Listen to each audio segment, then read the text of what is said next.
The galaxy had known peace for 12,000 years under the watchful eye of the Valkyrian Dominion. Their empire stretched across 3 spiral arms, encompassing 400 billion star systems, countless species brought under their absolute rule through a combination of technological superiority and ruthless efficiency. The Valkyrians were ancient when humanity's ancestors first learned to walk upright, and they had built their civilization on a simple principle: the strong rule, the weak submit, and those who resist are erased from existence.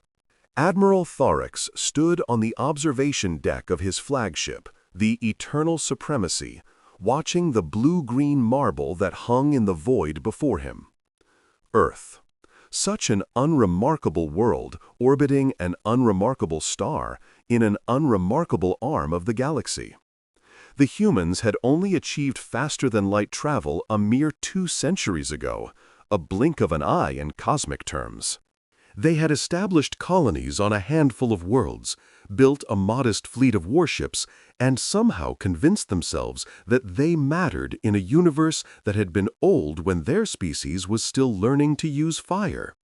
"Admiral, the human ambassador's vessel is approaching," his communications officer announced.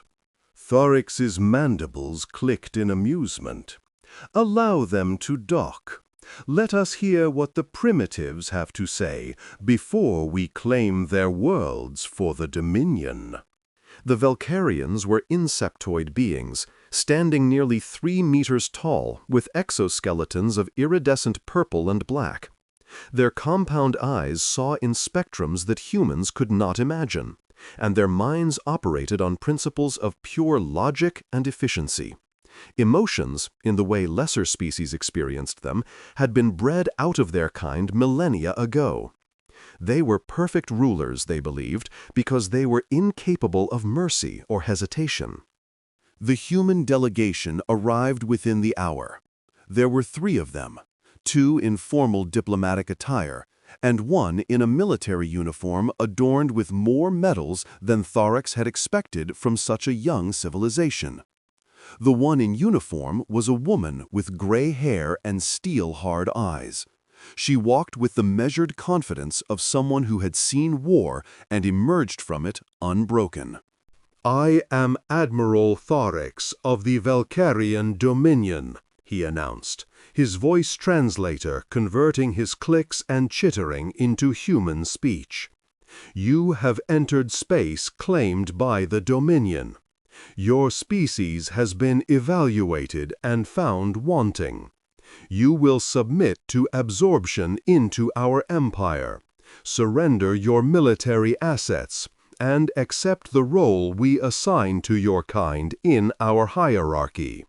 Resistance is not an option." The woman in the military uniform stepped forward. "I am Admiral Sarah Chen of the United Earth Defense Force. I'm here to deliver a message, not negotiate a surrender." Thorax's compound eyes focused on her with renewed interest. "A message? How quaint! Speak then. It will make no difference to the outcome." Admiral Chen reached into her jacket and produced a small data chip. She placed it on the table between them with deliberate care. "This contains our official response to your ultimatum, along with historical records we believe you should review before making any decisions. We've included detailed accounts of every conflict humanity has engaged in, our technological development trajectory, and our population's psychological profile regarding existential threats." Thorax picked up the chip with one of his secondary arms, examining it with disdain. "You believe your primitive history will intimidate the Dominion? We have conquered 17,000 species across 12,000 years. Your kind is not special."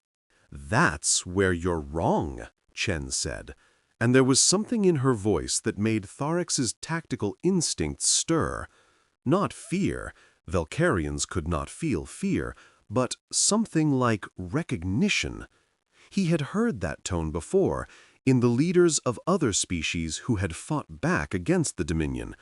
They had all been crushed eventually, but some had fought harder than expected. "We are not delivering this message because we believe it will change your minds," Chen continued. "We're delivering it because when this is over, we want the historical record to show that we warned you. We offered you a chance to turn back. We told you exactly what would happen if you continued on this path, and you chose to ignore us." One of the diplomats beside her, a younger man with nervous energy, cleared his throat. "Admiral Chen, perhaps we should—" "No," she cut him off. "They need to hear this clearly." She turned back to Thorax.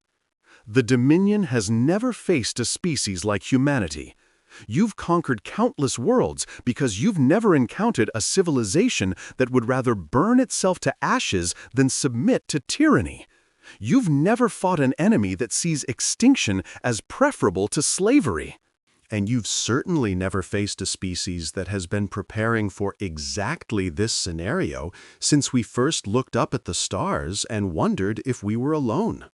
Thorax let out a sound that his translator rendered as laughter. "Preparing? You have been a spacefaring species for 200 years. We have been conquering the galaxy for 12,000. Your entire civilization could be annihilated in a matter of days." "Perhaps," Chan acknowledged. "But we won't be the only ones dying." She nodded toward the data chip. "Review those records, Admiral. Pay particular attention to our nuclear history, our genetic modification programs, and what we call the Omega contingencies. Then ask yourself a question. What kind of species develops faster than light travel just 2 centuries after nearly destroying themselves in nuclear fire, and then spends the next 200 years building weapons that make nuclear bombs look like firecrackers?" She turned to leave, then paused at the door. "You have 1 standard month to withdraw from our territorial borders. After that, the warning becomes meaningless, and everything that follows will be on your conscience, assuming you have one." The human delegation departed, leaving Thorax standing alone on the observation deck with the data chip in his claw. His subordinates waited for orders, but he found himself staring out at that blue-green world with its primitive inhabitants and their laughable warning. "Burn the chip," he ordered. "Prepare the fleet for conquest. We move on Earth in 3 days." His tactical officer hesitated. "Admiral, should we not at least review?" "I have seen the strength of 17,000 species brought to their knees. 1 more will make no difference. The humans will submit or they will die.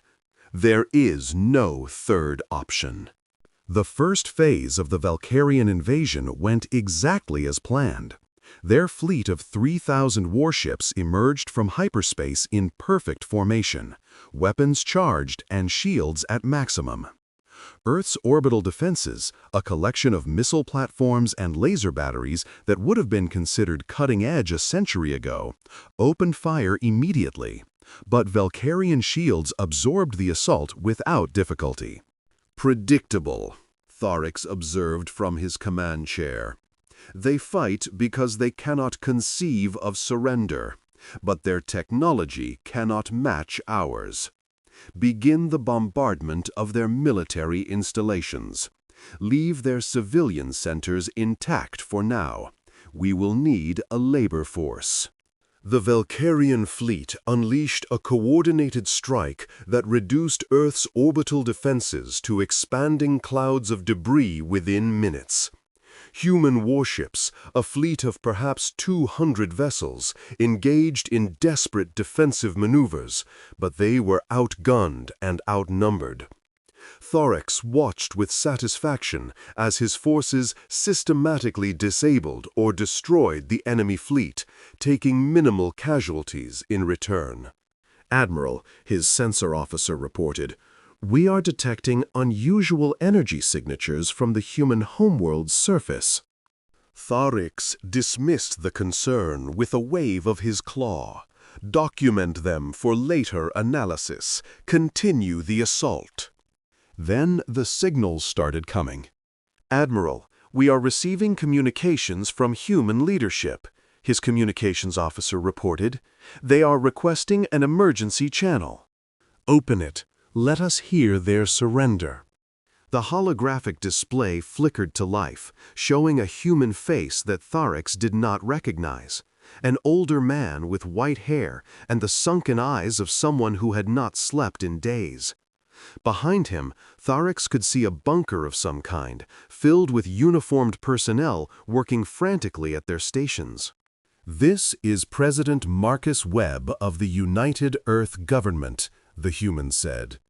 Admiral Tharix, I am transmitting this message as a final courtesy. In exactly 3 hours, you will begin receiving communications from your other fleet commanders across Valkyrian space. I suggest you pay close attention to what they tell you. Tharix's mandibles clicked in confusion. What are you saying, human? Your forces are destroyed. Your world is conquered. There is nothing left for you to do but submit. President Webb smiled, and it was not the smile of a defeated enemy. Admiral, you asked the wrong question. You asked whether humanity could defeat your invasion fleet. The answer was no. We knew that from the beginning. The question you should have asked was, what happens when you successfully conquer Earth? The transmission ended abruptly. Tharix sat in silence for a long moment, his tactical mind processing the implications of the human's words. Something was wrong. Something was very wrong. 3 hours later, the first reports began arriving.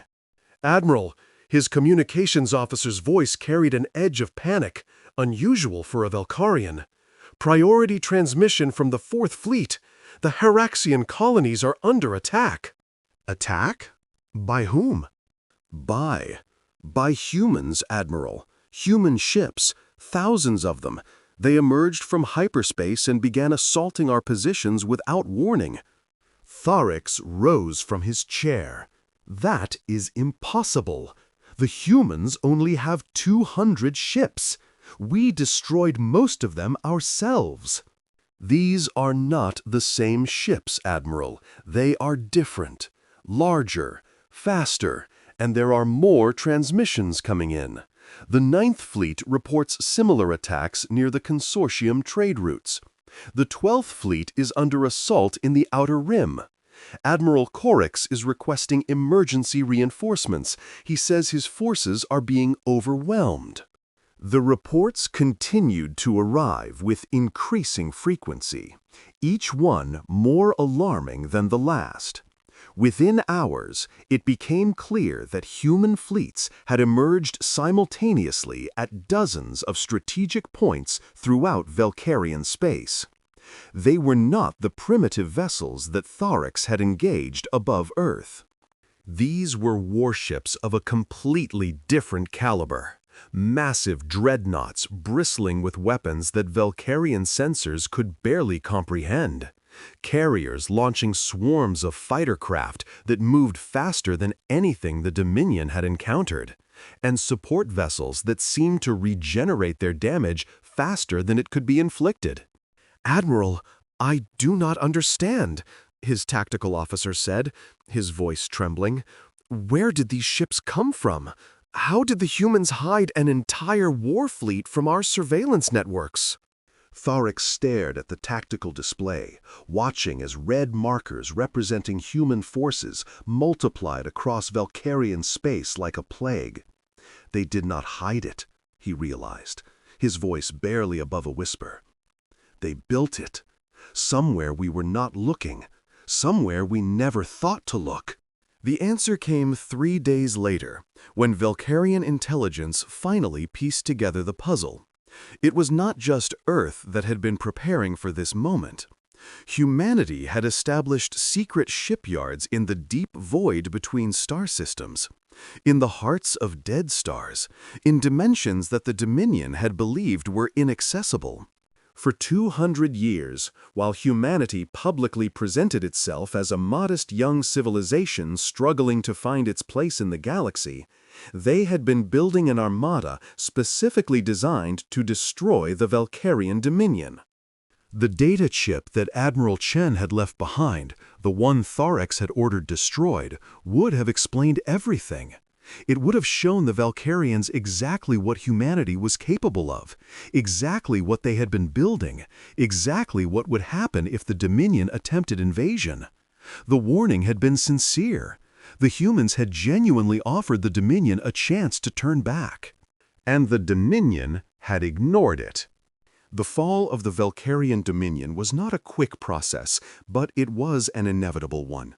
Humanity had spent 2 centuries studying the Empire's vulnerabilities, identifying its strategic dependencies, and developing weapons specifically tailored to exploit Valkyrian weaknesses. The Dominion's reliance on centralized command structures made them vulnerable to decapitation strikes. Their logistical networks, designed for efficiency rather than resilience, collapsed when key nodes were destroyed.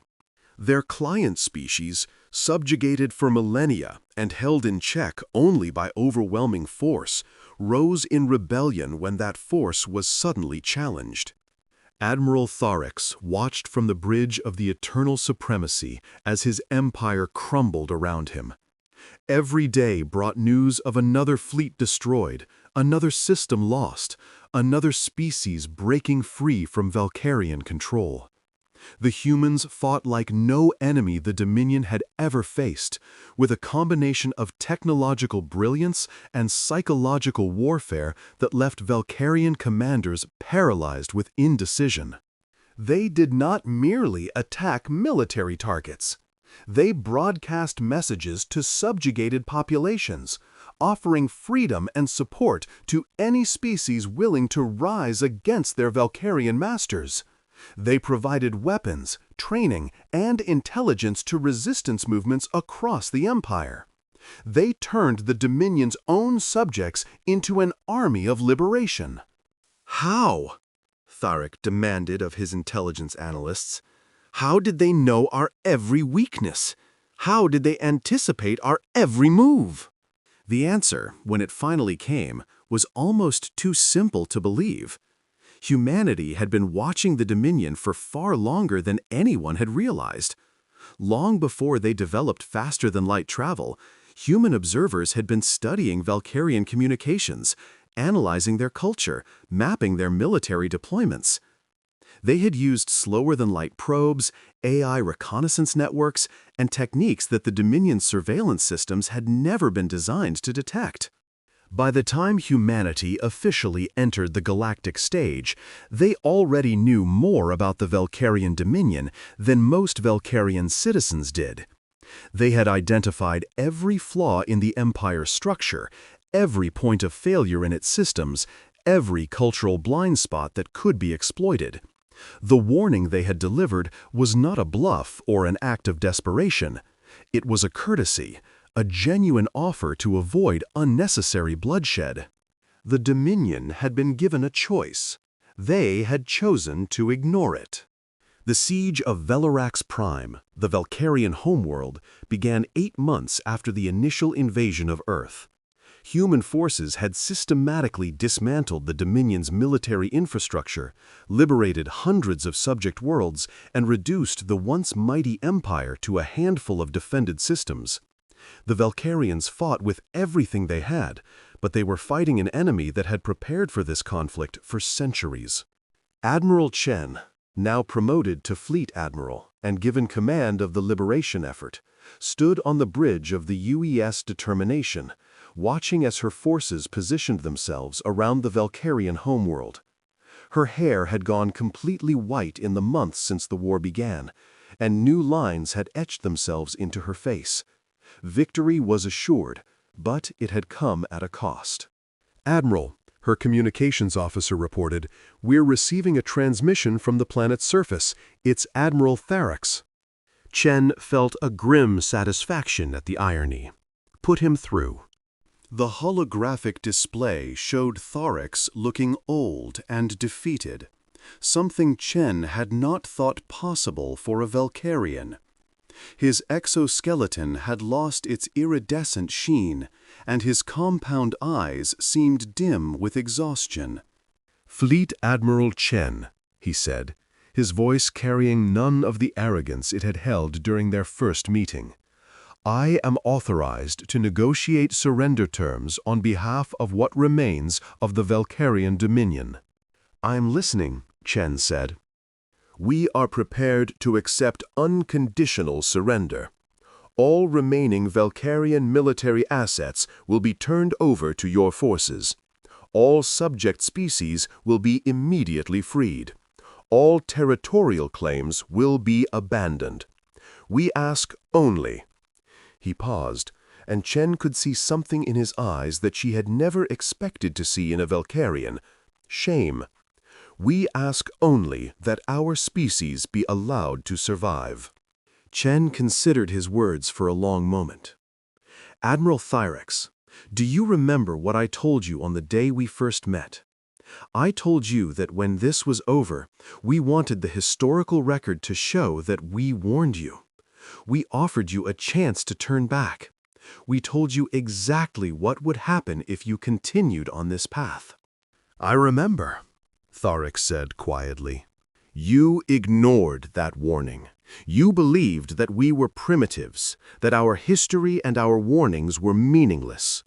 You thought 12,000 years of conquest had taught you everything there was to know about warfare and survival." Chen leaned forward slightly. "Let me tell you something about humanity, Admiral. We are not the oldest species in the galaxy.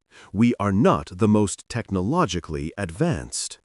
But we are the only species that has been actively preparing for extinction since we first developed writing. Every generation of humans has lived with the knowledge that the world could end at any moment. Nuclear war, climate change, asteroid impacts, pandemic disease. We have spent our entire existence staring into the abyss and asking ourselves what we would do if the worst happened. And somewhere along the way, we decided that survival was not enough. We decided that if the universe was going to threaten us with extinction, we would become the most dangerous thing in the universe." She stood and walked closer to the holographic display. "Your dominion was not the first threat we prepared for. You were simply the first threat that gave us an excuse to show what we had built. And now your empire is burning, your fleets are destroyed, and you are begging for mercy from a species you called primitives." Thyrex lowered his head.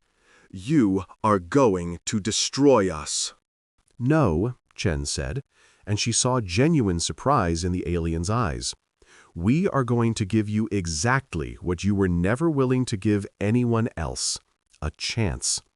The Valkyrian species will be allowed to survive, to rebuild on your homeworld and a small number of designated systems.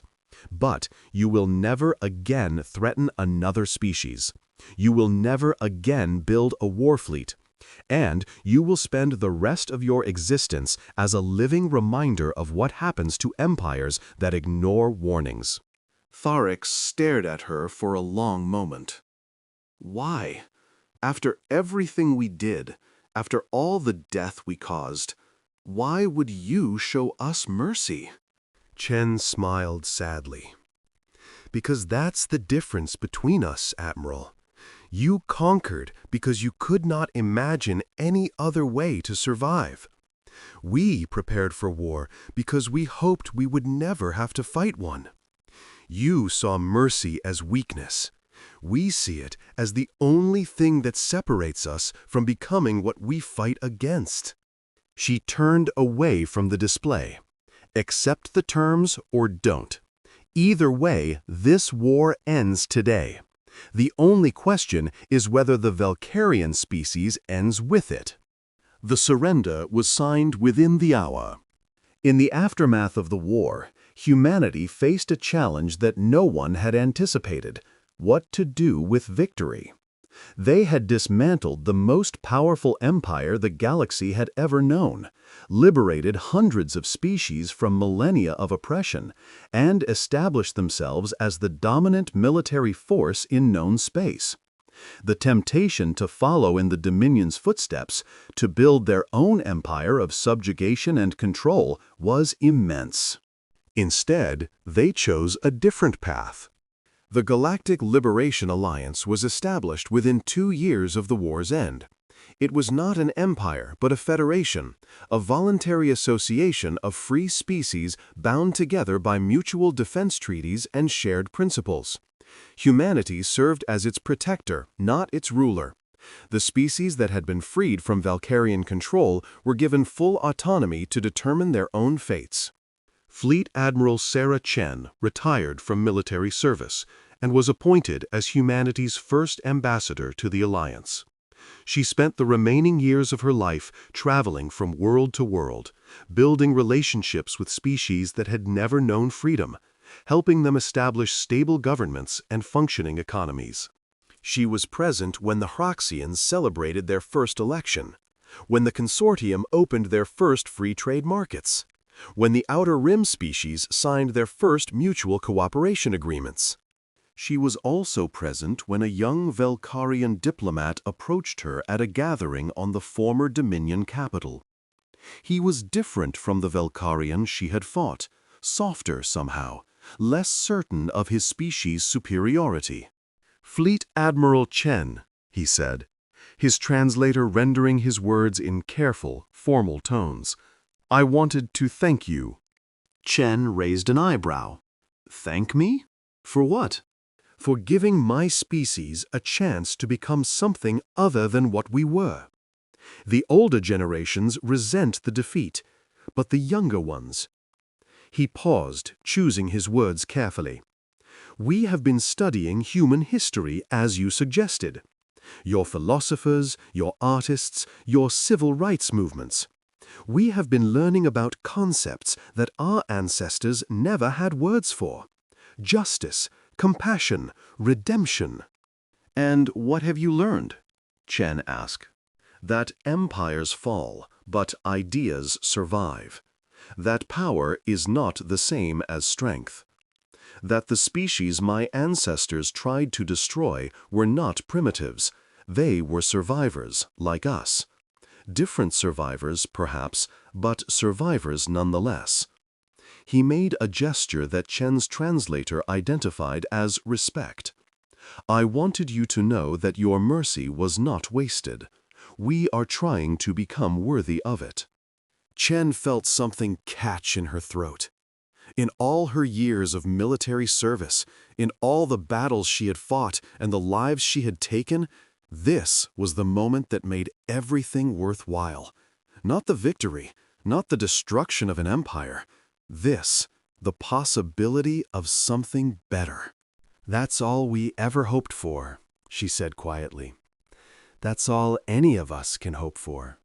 300 years after the war, the Valkyrian Dominion was nothing more than a footnote in galactic history. Students learned about it in the same way they learned about other fallen empires, as a cautionary tale about the dangers of hubris, the fragility of power, and the unpredictable nature of the universe.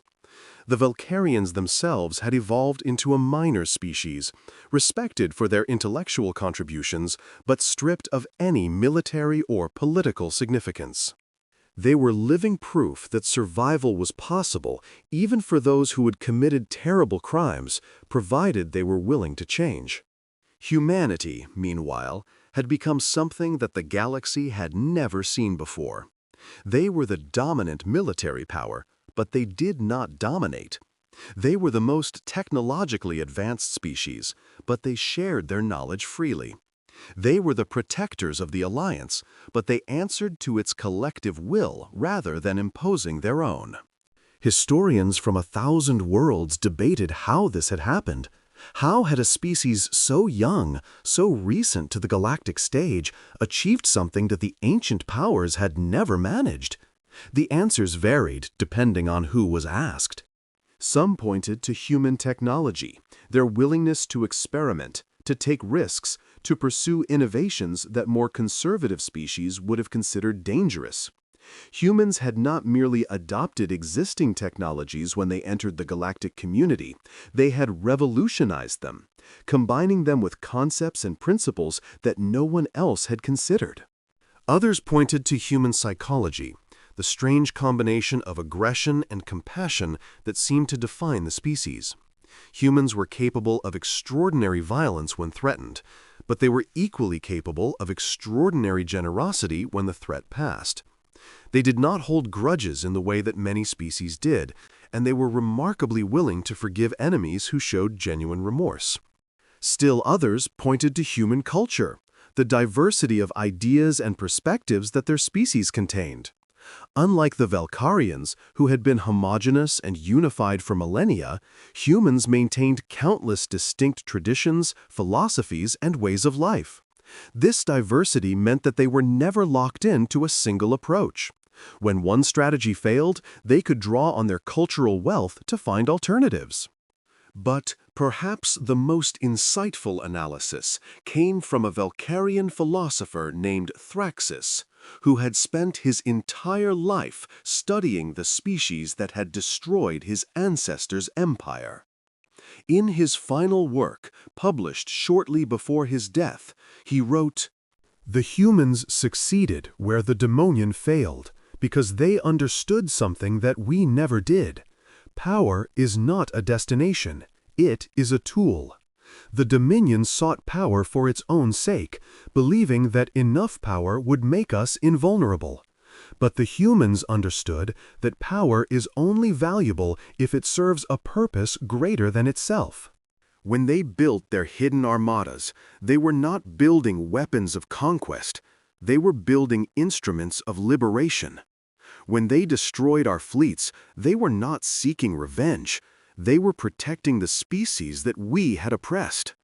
When they showed us mercy, they were not displaying weakness, they were demonstrating the kind of strength that the Dominion never possessed. In the end, the Dominion fell because we believed we were the strongest force in the universe. The humans taught us that we were wrong, not because they were stronger in any absolute sense, but because they had learned to harness strength in ways we had never imagined. They did not merely fight for survival, they fought for meaning. And meaning, it turns out, is the most powerful force the universe has ever known. 1,000 years after the war, the Galactic Liberation Alliance had grown to encompass nearly every inhabited world in known space. The principles that humanity had established, freedom, cooperation, mutual defense, had become so widely accepted that it was difficult to imagine any other way of organizing a galactic civilization. Wars still occurred, conflicts still erupted, but the fundamental structure of the galaxy remained stable. Humanity itself had changed in ways that their ancestors would have found unrecognizable. They had spread across thousands of worlds, adapted to countless environments, and diversified into subspecies that barely resembled one another. But certain core characteristics remained: the restlessness, the curiosity, the stubborn refusal to accept limitations. On the anniversary of the war's end, a ceremony was held at the site of the original Earth, now a carefully preserved monument to humanity's origins. Representatives from every major species in the Alliance gathered to pay their respects, to remember the conflict that had shaped their collective history, and to renew their commitment to the principles that had emerged from it. The current human ambassador, a woman named Elena Chen Rodriguez, who was a direct descendant of Fleet Admiral Sarah Chen, addressed the assembled delegates. 1,000 years ago, my ancestor delivered a warning to the Valkyrian Dominion. She told them that they faced a species that would rather burn itself to ashes than submit to tyranny. She told them that humanity had been preparing for exactly the kind of confrontation they were initiating. She told them that ignoring Earth's warning would have consequences that they could not imagine. They ignored her. They believed that their ancient power, their vast fleets, their subjugated billions made them invulnerable. They learned otherwise. But the lesson of that war was not about human military power. It was not about technology or strategy or tactical superiority. The real lesson was about what happens when a civilization loses sight of its purpose. The Dominion conquered because they knew nothing else.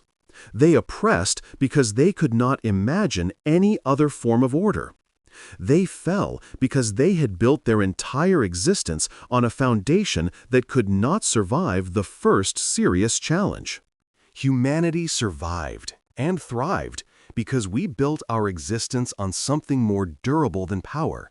We built it on hope, on the belief that tomorrow could be better than today, on the conviction that every species, every individual, every form of intelligence in this universe has inherent value. We remember the Valkyrian Dominion not with hatred, but with gratitude. They taught us what we never wanted to become. They showed us the cost of arrogance, the fragility of tyranny, the ultimate futility of power without purpose. And they gave us the chance to prove that there is another way, a better way, a way that has now sustained this alliance for 1,000 years and will sustain it for 1,000 more. The ceremony concluded with a moment of silence for all those who had died in the conflict, human and alien alike. Then the delegates dispersed, returning to their respective worlds to continue the work of building a galactic civilization that was worth preserving. In the archives of the Alliance, a single data chip remained preserved as a historical artifact. It was the chip that Admiral Chen had given to Thorax on the day of the first human-Valkyrian meeting, the one that Thorax had ordered destroyed without ever reviewing its contents. Through some quirk of fate, a junior officer had secretly made a copy before carrying out the destruction order. That copy had survived the war, passed through countless hands, and eventually made its way to the Alliance historical archives.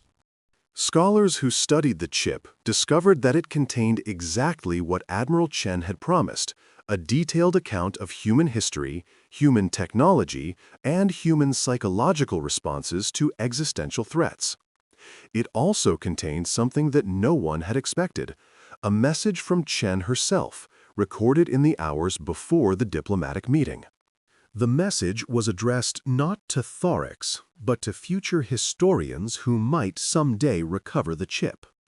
In it, Chen spoke directly to the camera with the same steel-hard eyes and measured confidence that had characterized her throughout her career. If you're watching this, then we won. Either the Valkyrians listened to our warning and turned back, or they didn't and we destroyed them. I hope it was the former. But I've studied the Dominion long enough to know that they're not capable of backing down from a confrontation they believe they can win. What I want future generations to understand is this. We didn't build our fleet because we wanted war. We built it because we knew that sooner or later, someone like the Valkyrians would come along and try to take everything from us. And when that happened, we wanted to be ready. But being ready isn't the same as being eager. I've spent my entire career preparing for conflicts that I hoped would never happen. Every weapon we developed, every ship we built, every strategy we planned, I saw them all as insurance policies, not ambitions. The goal was never to conquer the galaxy. The goal was to survive long enough to build something worth preserving. I don't know what the galaxy will look like when you watch this. I don't know whether humanity will become the thing we feared, or whether we'll become something better. But I hope that whoever you are, you understand what we were trying to do. We were trying to give the future a chance. We were trying to prove that you don't have to be a tyrant to be strong, and you don't have to be weak to show mercy. That's the message we tried to deliver to the Valkyrians. It's the message we're delivering to every species we encounter. And it's the message I'm leaving for you now. Be strong enough to fight for what matters. Be wise enough to know when to stop. And never, ever ignore a warning from a species that has survived as much as we have. Good luck. Chen out. The message ended, leaving behind nothing but silence and the weight of history. The scholars who studied it noted that every prediction Chen had made had come true. The Valkyrians had ignored the warning. Humanity had destroyed them. And the galaxy had become something better than anyone had dared hope. They also noted that Chen's final words seemed to carry a message for future generations, not just future historians. It was a reminder that the work of building a just civilization was never finished, that the temptations of power were always present, that the line between protector and tyrant was thin, and that crossing it required eternal vigilance. In the end, the story of humanity's rise and the Valkyrian Dominion's fall was not a story about war. It was a story about choices. The Valkyrians had chosen to ignore a warning. Humanity had chosen to prepare for the worst while hoping for the best. And the galaxy had chosen to build something better from the ashes of empire. Every choice had consequences. Every action left its mark on history. And every species, every civilization, every individual had to decide what kind of mark they wanted to leave. The Valkyrian Dominion had chosen to be conquerors. Now they were a footnote. Humanity had chosen to be survivors. Now they were guardians. And the galaxy, after 12,000 years of tyranny, had finally chosen to be free. Epilogue. 10,000 years after the fall of the Valkyrian Dominion, a young historian from a species that had not even evolved when humanity first looked up at the stars, sat in an archive on a world that had been lifeless when the Dominion fell. She was researching the origins of the Galactic Alliance, trying to understand how a single species from an unremarkable world in an unremarkable arm of the galaxy had managed to transform the course of galactic history. She had read the primary sources, studied the archaeological evidence, analyzed the cultural artifacts. She understood the facts. But something about the story still eluded her, some essential truth that the records could not capture. Finally, she decided to visit the human homeworld. Not the monument that had been built on the site of original Earth, but the living world that humans still inhabited. A reconstructed version of their ancestral environment, maintained with loving care across the millennia. She found herself standing on a hillside overlooking a vast ocean, watching the sun set over waters that had witnessed the birth of human civilization. A human joined her after a few minutes, an older male with weathered skin and eyes that had seen more years than she could imagine. "You're the historian," he said. It was not a question. "Yes, I'm trying to understand. Everything. The war, the warning, the transformation. I've read all the records, but I feel like I'm missing something." The human nodded slowly. "You're missing the feeling. The records can tell you what happened, but they can't tell you what it meant to live through it. Can you tell me?" He was silent for a long moment, watching the sun sink toward the horizon. Then he spoke. "We were afraid. That's the thing the records always miss. We weren't heroes or saviors or chosen ones. We were afraid of the darkness between the stars. We were afraid of what we might find when we went out into the galaxy. And when we found the Dominion, we were afraid that everything we had built, everything we hoped to become, would be crushed before it had a chance to flower. But here's what the records also miss. We didn't let the fear control us. We used it. We channeled it into preparation, into planning, into building the tools we would need to survive. And when the moment came, when the Valkyrians arrived at Earth and demanded our submission, we were ready. Not ready to win. We knew we couldn't win a direct confrontation, but ready to make them pay a price so high that they would never forget it. Ready to prove that some things are worth dying for. ready to show the galaxy that humanity would not go quietly into the night. But when the Valkyrians ignored our warning, we fought, and we won. And then we had to decide what to do with victory. That was the hardest part, not the fighting, but the rebuilding. We could have become what we had destroyed. We could have built our own empire, ruled the galaxy through fear and force. Some of us wanted to. Some of us argued that it was the only way to guarantee our safety. But enough of us remembered what we had been fighting for. Not just survival, meaning, purpose. A galaxy where every species could determine its own fate, where power was a tool rather than a goal, where the strong protected the weak instead of preying on them. We had built our armada to defend that vision, and we weren't going to betray it at the moment of our greatest triumph. The historian absorbed his words, trying to fit them into the framework she had constructed from her research. But how did you know that was the right choice? How could you be certain that your vision was better than the Dominion's? The human smiled. We couldn't. That's the hardest truth of all. There's no guarantee that our way is better. No cosmic law that says freedom is superior to tyranny, or that cooperation produces better outcomes than domination. We made a choice based on what we believed, what we valued, what we hoped the future could become. And then we spent the next 10,000 years proving that it could work. That's the real legacy of the war with the Valkyrians. Not the victory. Victories fade. Not the technology. Technology evolves. The real legacy is the choice we made and the civilization we built to honor it. Every species that's joined the Alliance since then has made the same choice.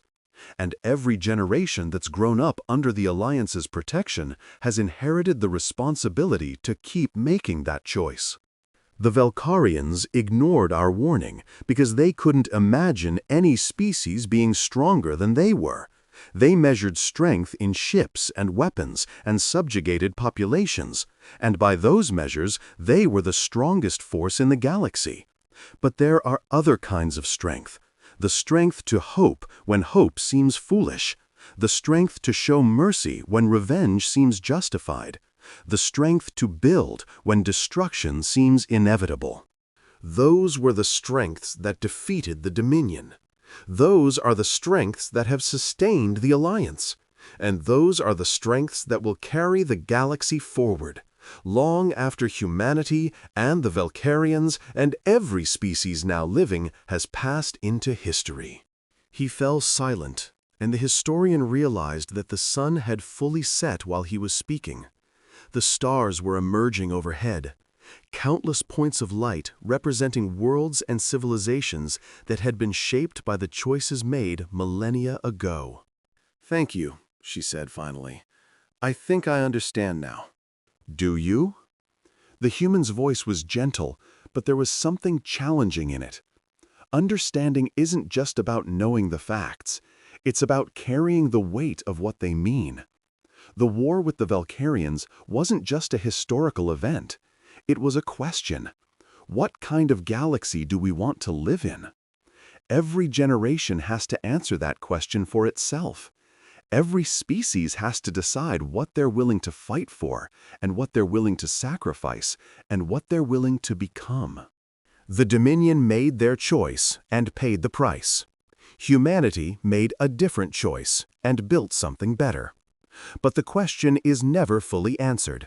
It has to be asked again and again, generation after generation, world after world. That's the only way to keep the darkness at bay. The historian nodded slowly, feeling the weight of his words settling onto her shoulders. She had come seeking information, but she had found something more valuable, a responsibility. "I think I'm beginning to understand," she said. The human smiled, not with certainty, but with something like hope. "Good, that's a start." They stood together in silence as the stars wheeled overhead. two representatives of species separated by countless light years and millennia of evolution, united by a shared commitment to an idea that had been born in the fires of war and tempered by the patient work of peace. The Valkyrian Dominion was a footnote in history. The Galactic Alliance was a living monument to what could be built in its place. And humanity, the species that had refused to bow to tyranny and rejected the temptation to become tyrants themselves, had proven that there was another way. The universe was vast and ancient and indifferent to the struggles of mortal beings. But in one small corner of that universe, on one unremarkable world orbiting one unremarkable star, a species had made a choice that rippled outward across time and space, transforming everything it touched. They had been warned that such choices had consequences. They had made them anyway, and the galaxy was forever changed. The end.